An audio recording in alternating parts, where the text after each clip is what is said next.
1 तास लागेल. करायचं सुरू. हर्षे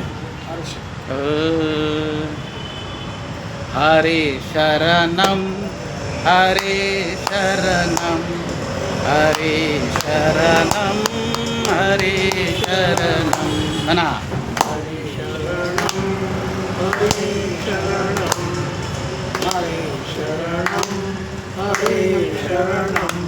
हरे शरणम हरे शरणम हरे शरणम हरे शरणम हरे शरणम हरे शरणम हरे शरणम हरे शरणम हरे शरणम हरी शरण हरे शरणम हरे शरणम हरे शरणम हरे शरणम हरे शरणम हरे शरणम हरे शरणम हरे शरणम हरे शरणम. कुंडलिका श्री ज्ञानदेव तुकाराम पंढरीनाथ भगवान मौली ज्ञानेश्वर महाराज जगद्गुरु श्री संत तुकाराम महाराज सब संतन की जय. अपने अपने माता पिता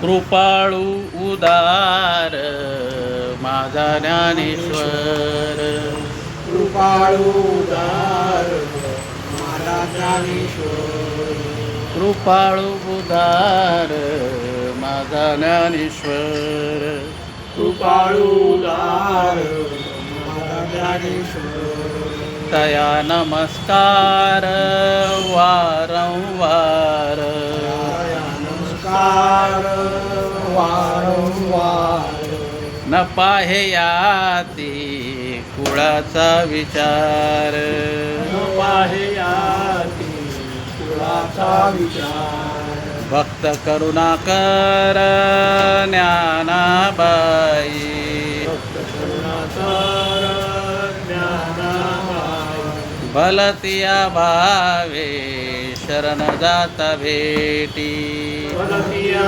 भावे शरण जाता भेटी पडितसे तुटे पडितसे तुटे भवव्याधी पडितसे तुटी व्याधी पडितसे तुटे जन्मव्याधी पडितसे तुटी जन्मव्याधी न पाहे याती कुळाचा विचार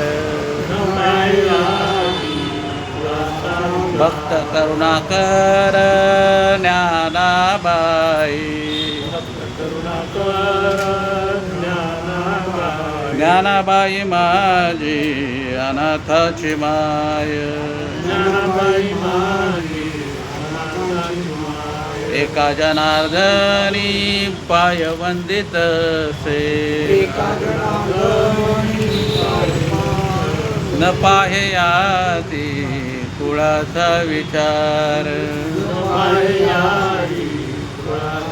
भक्त करुणाकर ज्ञानाबाई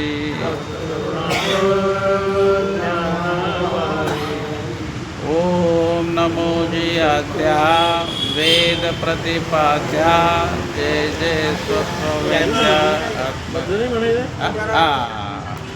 नमो नमो सद्गुरु तुकया ज्ञानदीपा नमो सद्गुरु सच्चिदानंद रूपा नमो सद्गुरु भक्त कल्याण मूर्ती नमो सद्गुरु भास्करा पूर्ण कीर्ती मनुष्याकृती राघवे ख्याती केली शिळा शिखरे सागरे तारे तुका स्वामी हा पूर्ण ब्रह्म प्रकाशी जळी रक्षिली निर्जीवा महाराज हा जन्मला मृत्युलोकी तुझी उपमाना डळे अलोकी भवसिंधू से बांधिला से तुझेने अनाथ दिनाकारणे तू कया तुका भासला मानवी वेशधारी पर्या लीला विग्रहे निर्विकार सोये श्री हरी व्यापकू सर्व जीवा तुका तुझितो हा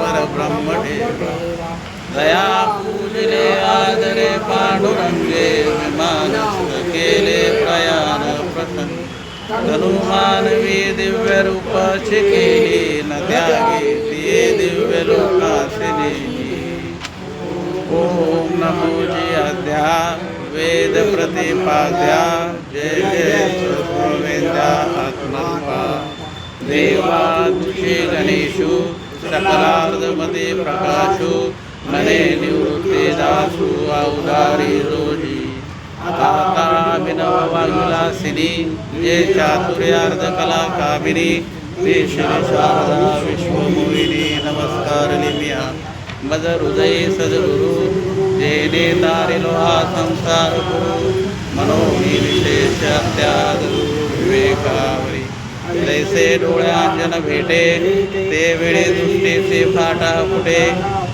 मग वास पाहिजे तेच प्रगटे महानिधी करून घ्यावे कुमते विनवतू असे ज्ञानदेव बाळ माझा सांगे गीता भगवंता लक्ष द्या हो विनविते मराठी मी त्याची माता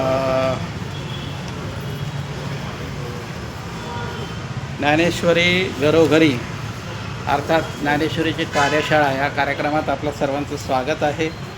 आज आहे आपला 38 क्रमांकाचा श्लोक आहे. दुसरा अध्याय 38 क्रमांकाचा श्लोक आणि ओव्या आहेत 226 ते 229 पर्यंत.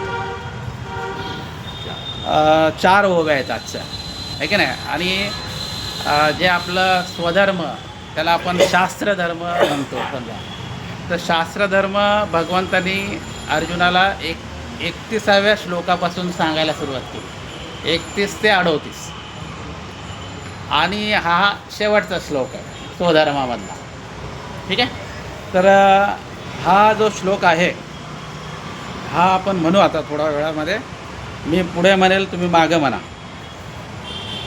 सुख दुःखे समे कृत्वा सुख दुःखे समे कृत्वा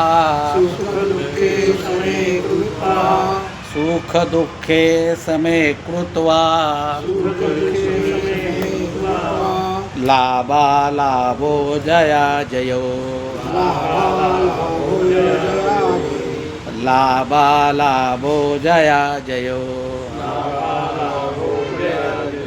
लाभा लाभो जया जयो. आता मी परत एकदम म्हणू आपण. सुख दुःखे समे कृत्वा लाभा लाभो जया जयो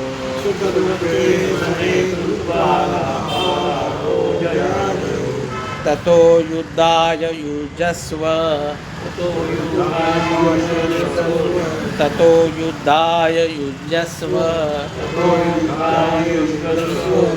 नैवं पापवाप्स्यसि नैनं पापवाप्स्यसि. परत एकदा पहिल्यापासून म्हणायचं आहे. सुख दुःखे समे कृत्वा लाभा लाभो जया जयो ततो युद्धाय युजस्व नैनं पापवाप्स्यसि.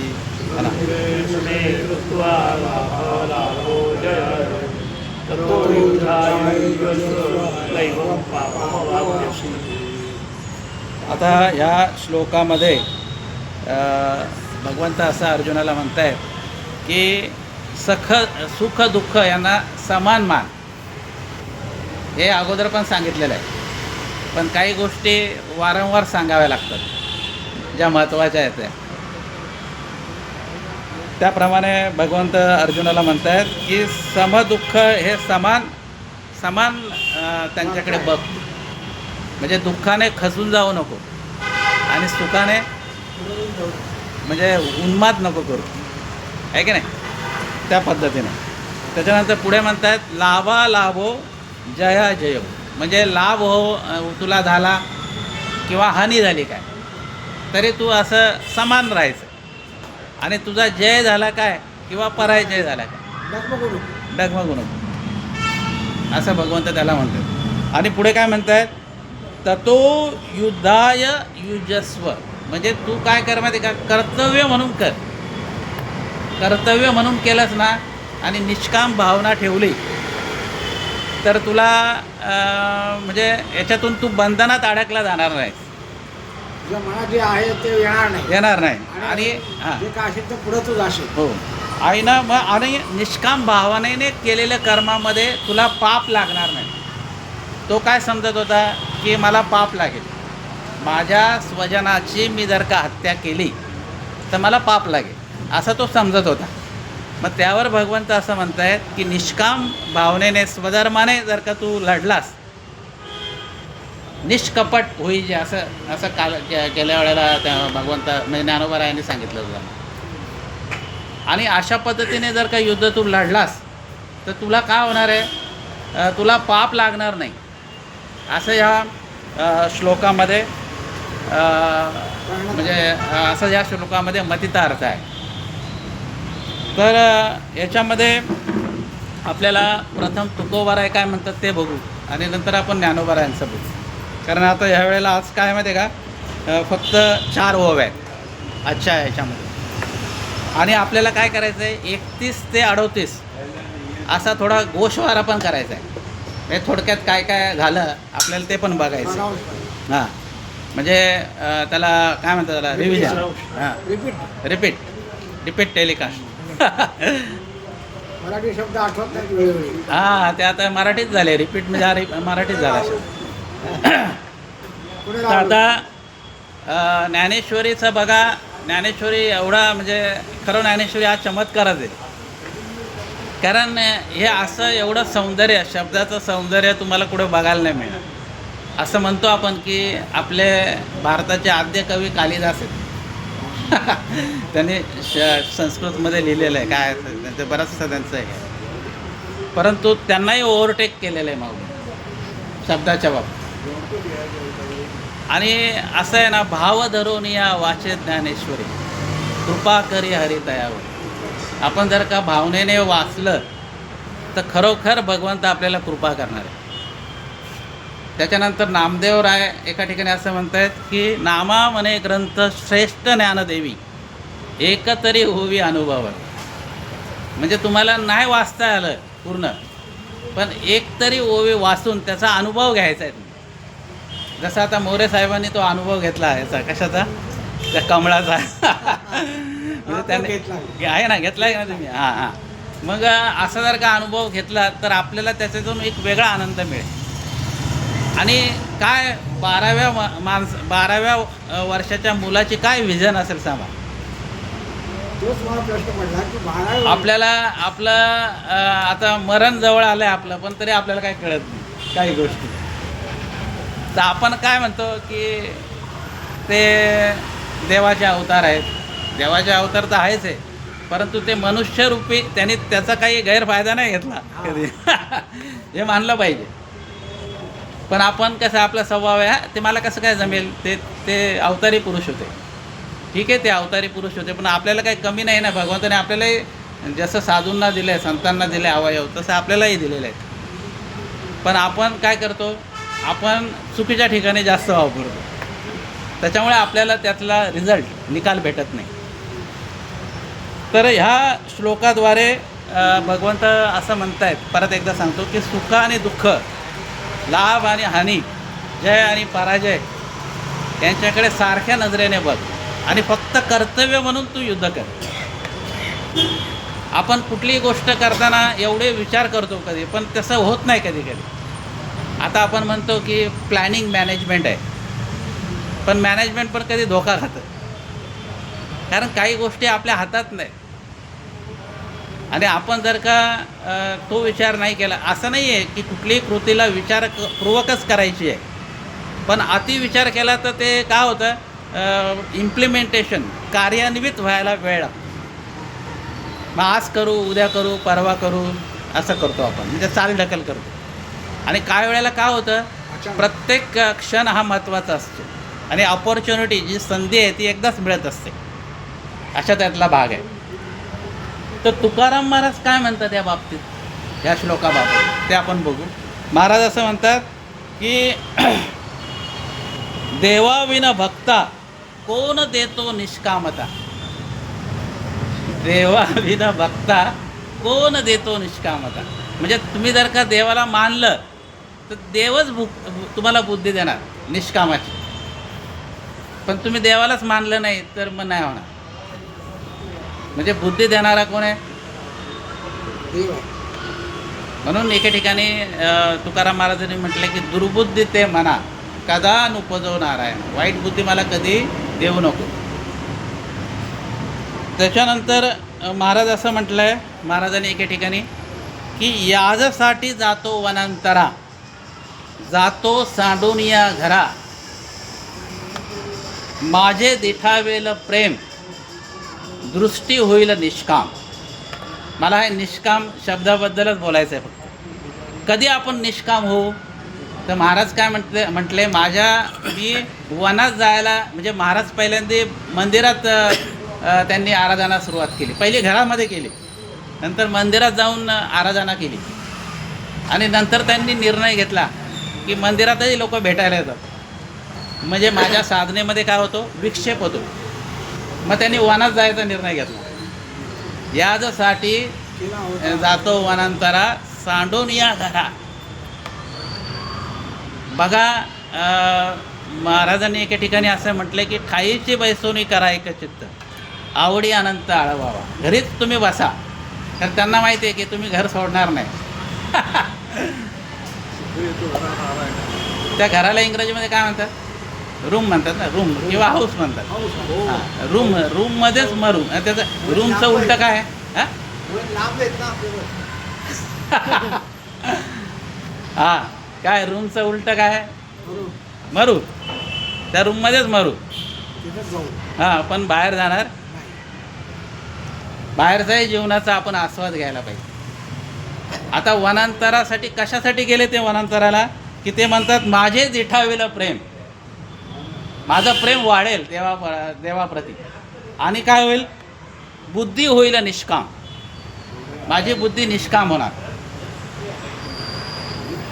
बघा, बुद्धी निष्काम उगाच होत नाही.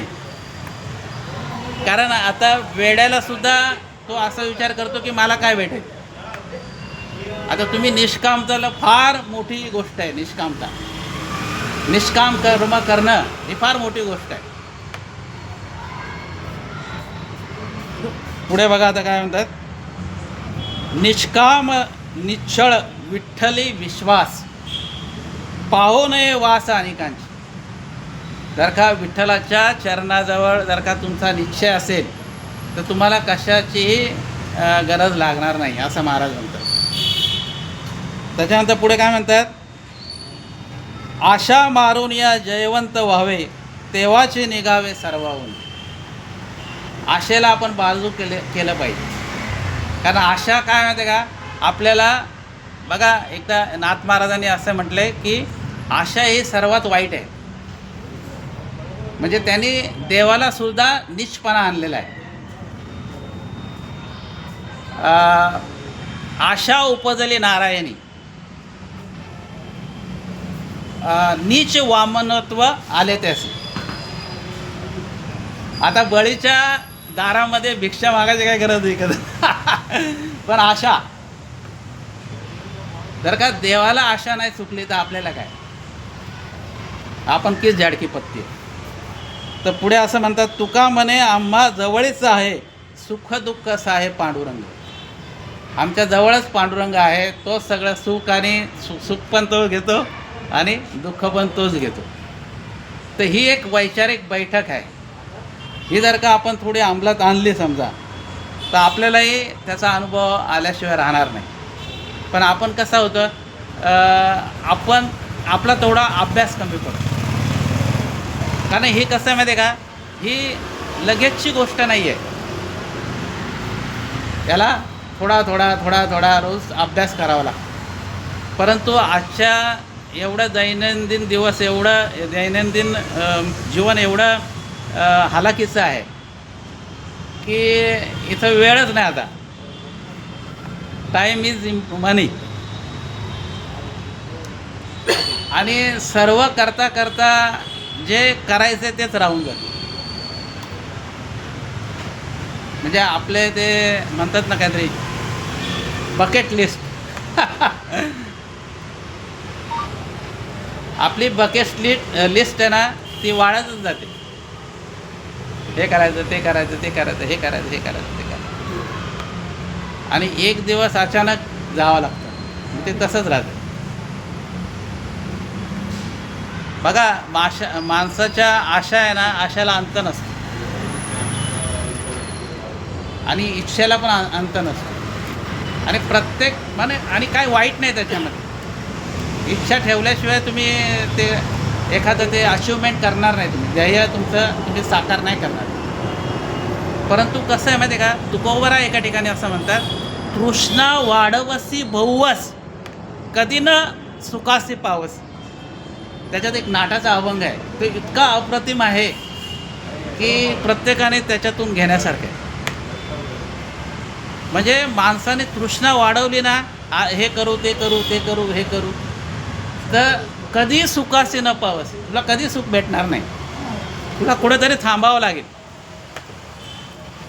आणि ज्याला योग्य वेळी थांबायचं कळतं, तो मग हे सगळं प्राप्त करू शकतो. पण आपण थांबलोच नाही. काही आपले कर्तव्य असतात संसाराच्या बाबतीत, मुलांच्या बाबतीत. सगळं कर्तव्य पार झाल्यानंतर आपण अलिप्त राहायला पाहिजे थोडं. परंतु आपण कसं केलं, आपल्याला संस्कार आहे पिढ्यानं पिढ्या आहे. तुकाराम महाराज एके ठिकाणी म्हणतात की भोगे कळो येईल मागेली या जन्म. म्हणजे आता आपण जे भोग भोगतो ना, हे मागे आपण काय केलंय हे दर्शवतं. तुकाराम महाराज म्हणतात, आम्ही जन्मोजन्मी आम्ही हेच केलं पारमार्थ, म्हणून आताही आम्ही तेच करतोय. आणि आपला आणि त्यांचा फरक असा आहे, आपण जन्मोजन्मी संसारच केलेला आहे आणि आताही तेच करतोय आणि पुढेही तेच करणार आहे. तरी आपण त्यातला त्यात आता वेळ आपण भगवंताच्या कारणी लागतो. तर हे फार महत्त्वाचं आहे. याचीसाठी केला होता अट्टहास, शेवटचा दिवस गोड व्हावा. आता आपला शेवट गोड ह्या हरिनामानेच होणार आहे. नाम फार महत्त्वाचं आहे. गोंदवलेकर महाराज असं म्हणतात की तुकाराम महाराजांचा गाथा म्हणजे काय, फक्त नाम आहे. आणि महाराजांनी एका ठिकाणी म्हटले की एका एका अक्षरात हाय माझा रमाकांत. म्हणून आपण गाथेचं पारायण किंवा ज्ञानेश्वरीचं पारायण आपण केलं पाहिजे. काय जास्त काय नाही, घरात आपण एक पान वाचू शकतो, सहज वाचू शकतो. आणि एकदा का ग्रंथ आणला तर बाकीचेही लोक पाया पडू शकतात त्या ग्रंथाच्या. आजही तुकाराम महाराज ग्रंथाच्या रूपाने आपल्याकडे आहेत. आजही ज्ञानेश्वर महाराज ज्ञानेश्वरीच्या रूपाने आपल्याजवळ आहेत. फक्त आपण काय करायला पाहिजे, ती सेवा करायला पाहिजे.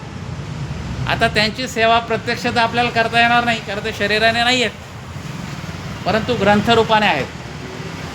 ग्रंथाची सेवा आपण केली पाहिजे. काय केली पाहिजे, हे असं वाचन, त्याचं चिंतन, त्याचं मनन.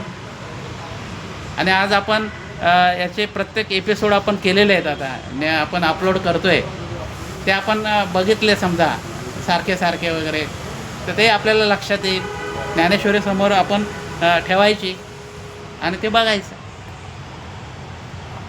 तर आता त्याच्यामध्ये 31व्या श्लोकामध्ये संक्षिप्त सांगतो काय भगवंतांनी सांगितलं आहे की कर्तव्यातून मागे हटणे योग्य नाही. क्षत्रियाला युद्ध करण्यापेक्षा दुसरे कोणतेही कार्य नाही, तेव्हा तू विचलित होऊ नकोस, असं 31व्या श्लोकात भगवंतांनी त्याला सांगितलं. त्याच्यानंतर सहज प्राप्त झालेले जे कर्म आहेत, संधी आहे, ती कोणीही सोडायची नाही. त्याच्यानंतर धर्मयुद्ध करणार नसशील तर तुझ्या स्वधर्माचा आणि कीर्तीचा काय होईल, नाश होईल. त्याच्यामुळे तू स्वधर्म कर. नंतर 34व्या श्लोकात सांगतात भगवंत की मनुष्याने आपली अपकीर्ती होईल असं वागू नये.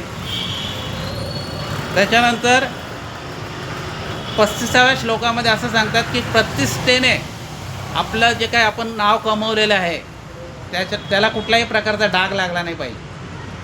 म्हणजे निष्कलंक आपलं जीवन पाहिजे. प्रत्येकाने आपलं सामर्थ्य सिद्ध केलं पाहिजे आणि समाजात आपली प्रतिष्ठा राखली पाहिजे. त्याच्यानंतर 37व्या श्लोकामध्ये असं सांगताय की कुठलंही काम करण्याकरिता मनाचा निश्चय असावा लागतो. निश्चयाचे बळ तुका म्हणे तेची फळ. पुढे आता ह्या श्लोकामध्ये भगवंत असं म्हणतात कोणतेही कर्म करताना कर्तव्य भावनाने करावे आणि त्यामध्ये करताना सुख दुःख लाभहानी जय पराजय याचा विचार करू नये. निष्काम भावनेने केलेले कर्म हे पापविरहित असतं, पापमुक्त असतं. असा एकंदरीत स्वधर्माचा विचार आहे. आता ज्ञानोबा आपल्याला काय म्हणतात ते बघू आपण. 226 क्रमांकाची ओवी बघा. सुखी संतोषान यावे दुःखी विषादान भजावे आणि लाभा लाभन धरावे मना माझी. म्हणजे सुख आलं की आनंद लगेच नाही करायचा व्यक्त. हां ठीक आहे. आणि नंतर दुःख झालं तर विषाद पण नाही करायचं. लाभ झाला तरी सुखी नाही म्हणजे आनंद नाही व्हायला पाहिजे. आणि हानी झाली तरी ती सहन केली पाहिजे. आणि मनामाजी म्हणजे मनामध्ये एवढं दृढ केलं आपण आपल्याला तर मग पुढे सगळं व्यवस्थित होईल असं ज्ञानोबा आपल्याला सांगतात. एथ विजय पण होईल का सर्वदा देह जाईल. हे आधीची काळी पुढील चिंता वेदा.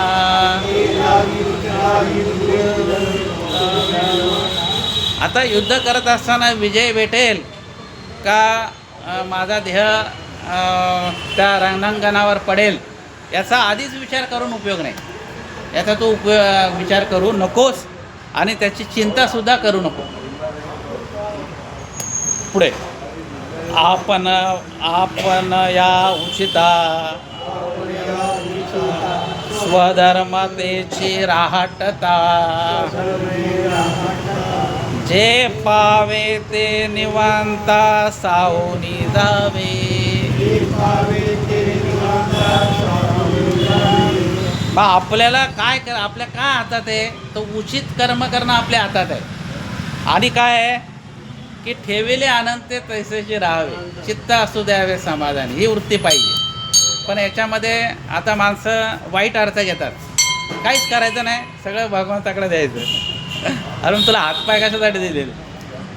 हातपाय हलवायचे तर ना आपण फक्त समाधान राहायचं त्याच्यामध्ये. नाही भेटलं कधी कधी हातपाय हलवता प्रयत्न करूनही आपल्याला नाही भेटलं तर मग आपण निराश नाही व्हायचं.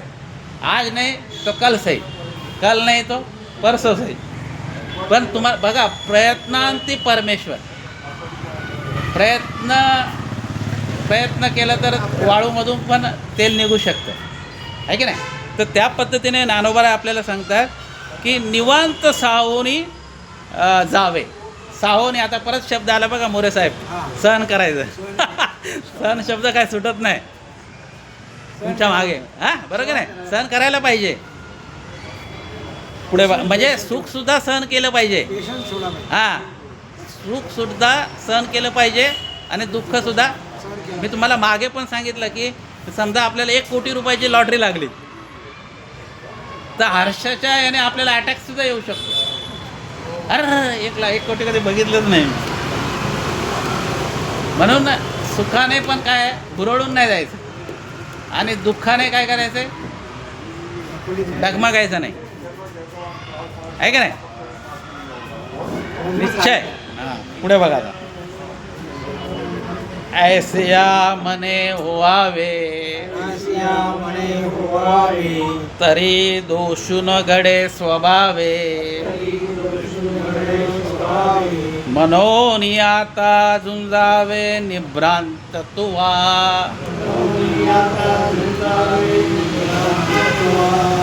अशी मनाची तू तयारी केली ना तर तुला पाप लागणार नाही. सगळं बघा, महाराजांनी पण आहे, तुकाराम महाराजांनी एका ठिकाणी म्हटलंय, सकळ इंद्रिये मन हे प्रधान, मन करारे प्रसन्न सर्व सिद्धीचे साधन. मन तुम्ही प्रसन्न नाही केलं तर तुमच्याकडनं कुठलीही गोष्ट होणार नाही. ते ज्ञानोबा सांगतात की तू भ्रांती सोडून दे, मनाला प्रसन्न कर, एकाग्रता हो, निश्चय कर आणि हातात धनुष्य घे आणि तयार हो. असा स्वधर्माचा उपदेश माऊलीने अर्जुनाला तुम्हाला आम्हाला केलेला आहे. आता उद्यापासून आपण काय करणार आहात, निष्काम कर्मयोग. त्याचा श्लोक असा आहे, उद्यापासून म्हणजे उद्या 39 ते 53 अशा जवळजवळ 230 ते 284 ओव्याचा आपल्याला अभ्यास करायचा आहे. आत्तापर्यंत आपण आहे ना 38 श्लोक शिकलेलो आहे आणि 229 ओव्यांचा आपण चिंतन केलेलं आहे. बघा, आपण काही जास्त एकेका शब्दावर बघा, इथे आमच्या मराठवाड्यामध्ये गंगागीर महाराज होऊन गेले. मोठा सप्ताह असतो, म्हणजे म्हणजे जगामध्ये असं कधीच होत नाही. तिथे भातसुद्धा ट्रॅक्टरने वाढला जातो आणि आमटी आहे ना टँकरने वाढली जाते आणि आमटीला पाईप असतो, पाईपने वाढली जाते. लाखो समाज असतो. तर ते असं म्हणतात, म्हणजे मला एक जण म्हटला की त्यांचं प्रवचन असायचं ज्ञानेश्वरी महाराजांच्या सोहळ्यामध्ये पुढे आळंदीला. तर तत्र पुष्प फलंतोयम हे ना एक 9व्या अध्यायामध्ये काय हा श्लोक आहे की नाही. तर ते पत्र विषयावरच फक्त 10 वर्ष बोलले ते. किती वर्ष बोलले? 10 वर्ष. आणि आता आपण एका ओवीचा फक्त आपण म्हणजे काही मिनिटातच विचार करतोय. 10 सेकंद. म्हणजे असे महात्मे आहेत. एकेका शब्दामध्ये म्हणजे त्यांना कसं आहे माहिती आहे का, ते पूर्ण इन्व्हॉल्व आहेत त्या शब्दाशी. मग त्याचा तो काय अर्थ काढतील, काय अर्थ निघेल हे सांगता येत नाही. जसं साबण आहे बघा, आपण जेवढे उघडू तेवढा फेस येतो. तसं आहे, तुम्ही ह्या शब्दाशी जेवढे खेळाल तेवढा वेगवेगळा अर्थ निघतो. म्हणून तर पहिल्या अध्यायामध्ये ज्ञानोबारायांनी म्हटलंय की नित्य नूतन देखी जे गीता तत्व. गीता कशी आहे? नित्य नूतन आहे. अहो, आपण सकाळचा पेपर दुपारी वाचत नाही, दुपारचा पेपर संध्याकाळी वाचत नाही. म्हणून त्या पेपरला पण नाव आहे संध्याकाळ, सकाळ, दुपार, दोपहर, सामना. नाही वाचत आपण संध्याकाळ झाल्यावर. आणि हे 5000 वर्ष झाले गीतेला, आजही आपण पारायण करतो. त्यातला रस तूजभर सुद्धा कमी झालेला नाही, आहे की नाही. अशा प्रकारे आपण आता हे शिकलेलो आहोत. तर आपल्याला आपण जे चॅनल आपण हे केलं आहे, आपण अपलोड करतो आहे तो भाग, त्याच्यामध्ये आपण सबस्क्राईब करा. आपल्या मित्राला पाठवा, मैत्रिणीला पाठवा, नातवाला पाठवा, जेणेकरून ज्यांना वेळ नाही आहे दगदगीच्या जीवनामध्ये, परंतु अर्ध्या तासाची जी क्लिप बघायला काय हरकत नाही. घरी ज्ञानेश्वरी असेल, ज्ञानेश्वरीसमोर उघडा, त्याच्या पहिल्याच वेळेला म्हटलेलं आहे की अध्याय कितवा आहे, त्याच्यानंतर श्लोक कुठला आहे, त्याच्यानंतर ओव्या कुठल्या आहेत, तर ते बघून आपण त्याचा अभ्यास करू शकतो. वास्तविक पाहता असाच अर्थ असा नाही आहे. आता आपल्याला जसा सुचला तसा तो मी तुम्हाला सांगितला, परंतु याच्यापेक्षाही आणखीन तुम्ही जर का त्याच्यामध्ये इन्व्हॉल्व झाला तर तुम्हाला आणखीन वेगळा अर्थ निघू शकतो. कुंडलिका वरदे हरी विठ्ठल श्री ज्ञानदेव तुकाराम पंढरीनाथ भगवान माऊली ज्ञानेश्वर महाराज जगद्गुरु श्री संत तुकाराम महाराज सर्व संतन की अपने माता पिता श्री अनंता मधुसूदना जगव्यापका जनार्दना सकळ देवादिदेवा महानंदा महानुभवा सदाशिवासद्रूप चक्रंदरा विश्वंबरा गरुडध्वजा करुणाकरा सहस्रपदा सहस्रकरा क्षीरसागरा शेष कमलनयना कमलापती कामिनी मोहना मदनमूर्ती भवतारका धरित्याशती वामनमूर्ती त्रिविक्रमा आगये सगुणा निर्गुणा जगज्जनित्या जगज्जीवना वसुदेव देवकी नंदना आराधना बाळकृष्ण काला लोटांगणी मजटावद्यावाचे चरणी हेची करीतसे विनवनी भवबंधनी सोडवावे सकळ देवादी देवा कृपाळुवाची केशवा महानंदा महानुभवा सदाशिवा सहजरूपा आता विश्वात्मके देवी हे देवाग्रह तुषावे पूर्णोनी मददावे पसायनाने जे कळाची व्यंकटी सांडो दया सत्कर्मी रती वाढो भूतांकरस्वरे पडो जीवांचे विश्वस्वधर्म सूर्ये पाहू जो देवांची लोके राहू प्राणी वर्जत सकळ मंगळी ईश्वरणी अर्थांची मानियाळी अनवरत मंडळी भेटू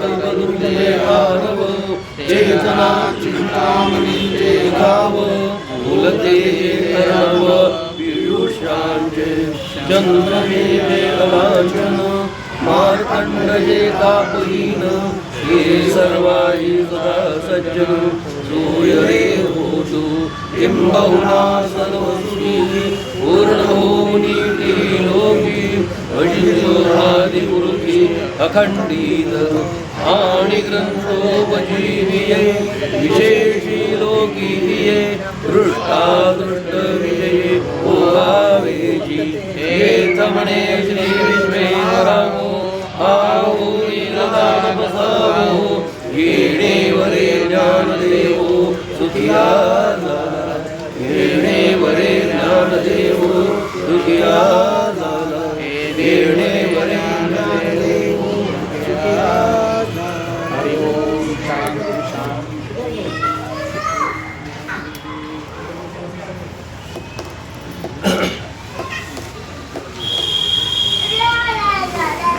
चला मोरे साहेब हां चालतो